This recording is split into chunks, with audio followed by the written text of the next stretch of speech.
video guys, share ko lang sa inyo kung paano mag-repair or magpalit ng bagong set ng LED bulb. Ito po yung ipapalit natin. Papalitan natin lahat ng bulb ng Samsung 48 inches na TV monitor. So ito yung gagawin natin ngayon kahit gabi na. So gagawa pa rin tayo ng video para ma-share ko naman sa inyo kung paano natin gagawin. So ang sira nito guys, black screen na talaga siya. Sa una kong video na pakita ko doon kung paano ma-identify na LED backlight ba talaga yung sira or ang LCD. So nakita nyo doon sa una kong video sa part 1 na backlight LED bulb po yung sira. So ito na yung part 2 na gagawin natin na pag-repair na talaga. Actually na-repair ko na to dati, pero ni-repair ko lang, pinalitan ko lang yung mga busted na nailaw, pero nasira ulit. Kasi yung driver niya dito mismo sa board is defective na po. So kahit anong gawin natin na palit ng bagong LED bulb, masisira at masisira pa rin siya. So I decided na bumili ng isang set talaga na LED bulb. So lalagay natin dito sa supply na talaga sa sa mga LED. So ang ginawa ko guys, busted na kasi yung yung driver ng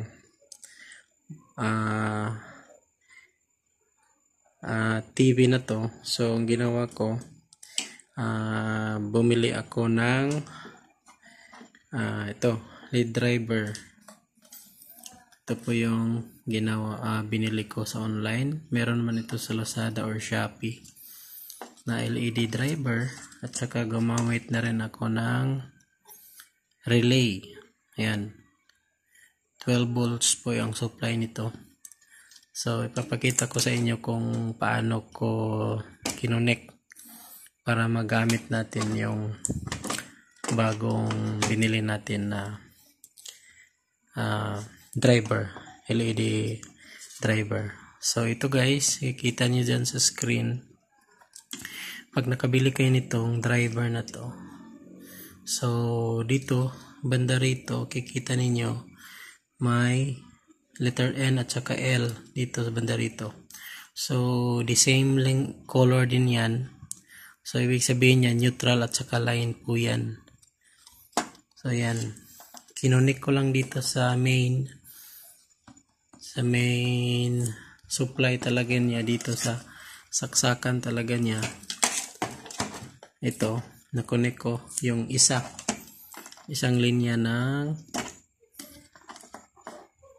dito sa board, kinonek ko dito. Tapos yung isa, ito kulay orange, nakakonek ko ito sa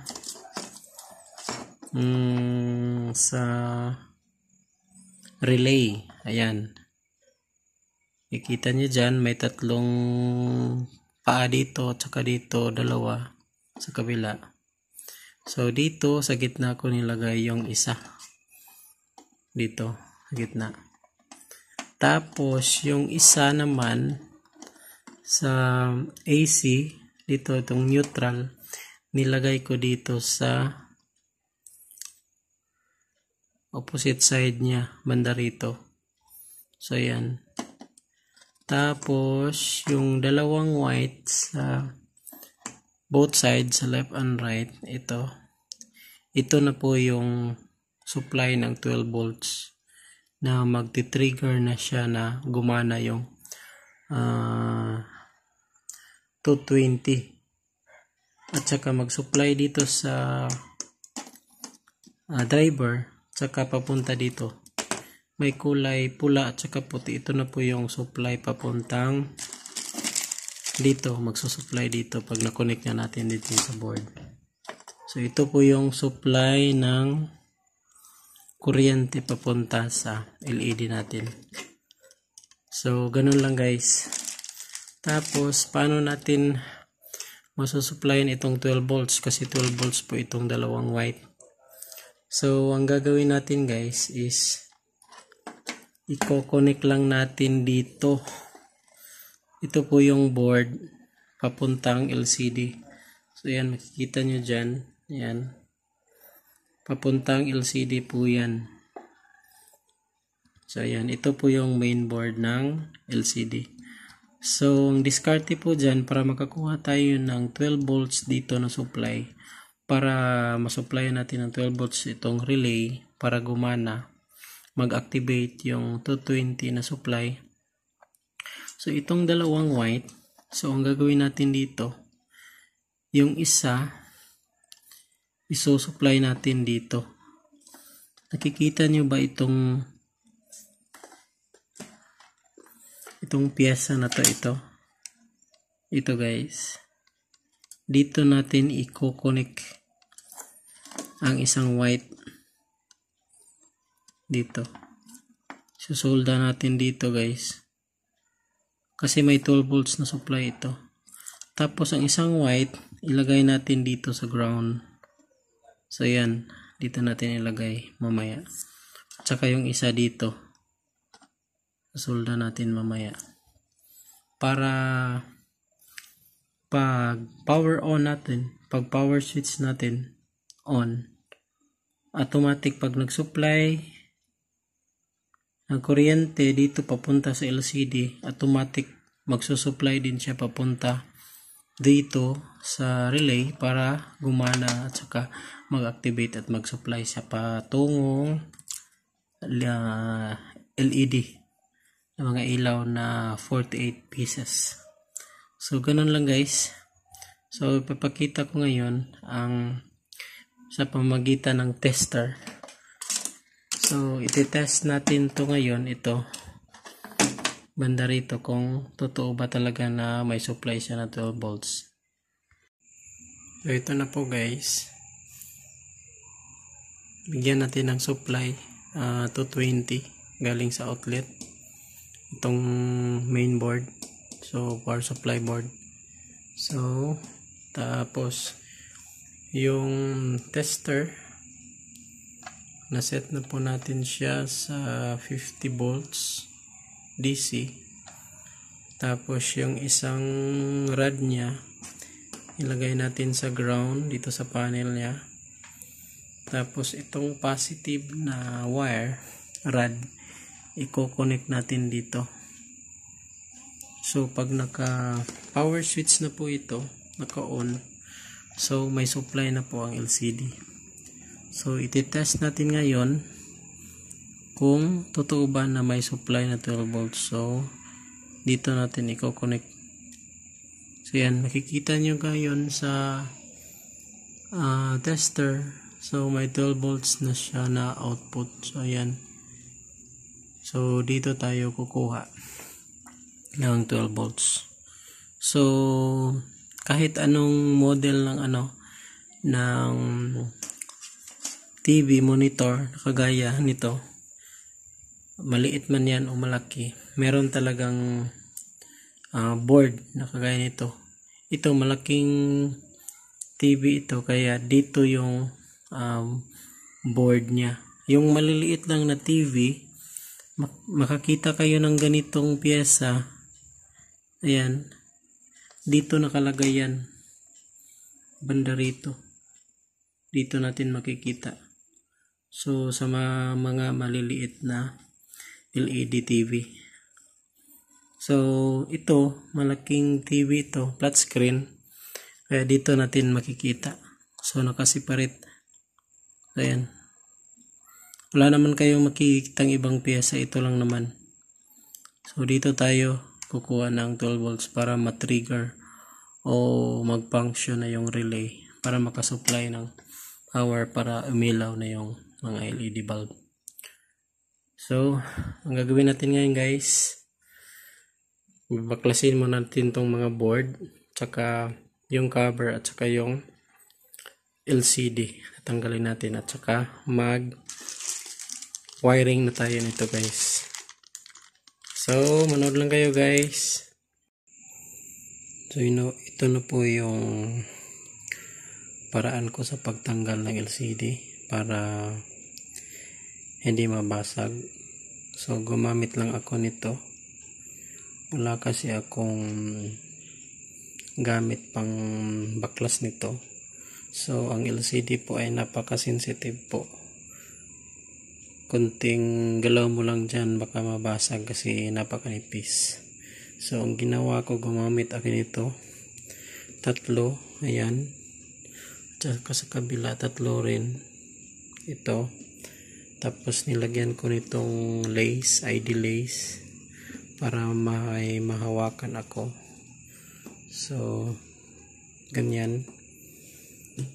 So, makikita nyo man aangat siya pag hinugot ko. So, yan. Ayan.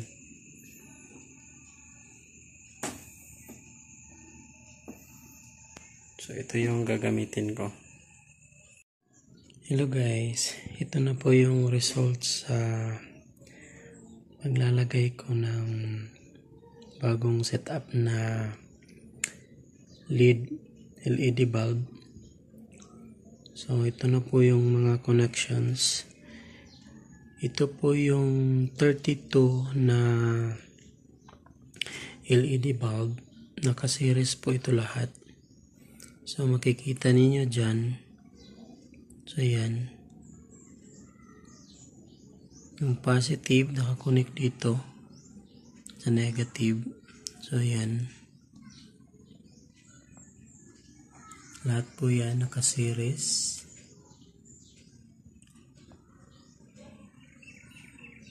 Ayan, kikita niyo dyan. Series connection po yan. Lahat. Papunta doon, hanggat doon. Ang ginamit ko na wire is lang. Ang available ko na wire is magnetic wire lang yung ginamit ko. Naubusan kasi ako na kagaya nito na wire. Stranded wire. So, yan lang yung ginamit ko. So, iti-test natin ngayon guys kung gumagana ba talaga lahat ng bulb. So, gagamit tayo ng driver, bagong driver. Ito yung driver natin para umilaw yung lahat. Tapos may isang relay. Tapos source natin dito. Bandang likuran nito.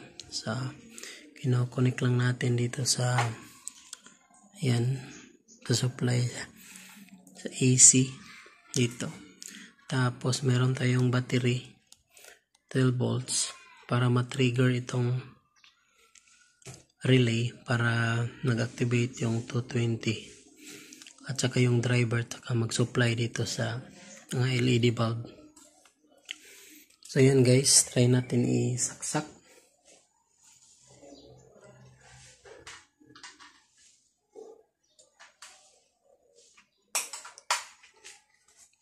Ayan guys, nakikita ninyo. So, gumagana na siya. Lahat po na ilaw gumagana. So, effective yung ginagawa natin. At saka yung bagong driver gumagana rin. So, mamaya ikakabit ko to. Papakita ko sa inyo. Ang kukuha tayo ng supply na 12 volts doon sa board ng LCD. So, antabay lang guys. So guys, ito na po yung results na DIY natin na lead driver. So, ito na setup. So, connect lang natin dito sa AC. Itong kulay red na wire papunta dito sa driver. Yung neutral at saka line. At saka sa kabila naman, ito yung supply na papunta sa LED. So, papunta dito. Ayan. Ito yung positive kinunik ko doon sa nakaseries na LED sa ilalim. Tsaka ito yung negative. So yan. Tapos ito naman yung relay. Ito makikita nyo dyan. Yung isang wire nyan, yung orange, nakakonect po dito sa AC na supply. Tapos papunta dito sa gitna. Tapos itong dalawang white na wire papunta dito sa board po ng LCD mismo. So connect lang natin dito. Nakita nitong pisa na to. Kinunik ko dyan. Tapos yung isa dito sa ground ng board mismo. So yan, para kukuha tayo ng supply na 12 volts para matrigger itong relay para mag-activate yung driver para makasupply yung driver papunta sa LED. So mamaya try natin sa pag-power kung gagana ba sa. Ito na guys, try natin i-power on yung TV. Kung kikita natin na good na yung ginawa natin. So yan guys, nakita na niyo ang display. So yan. So effective na yung gawa natin. Makikita nyo dyan na gumagana na siya. So gumagana yung lahat ng LED na kinabit natin. So yun lang po guys. Sana may natutunan kayo sa ginawa kong video.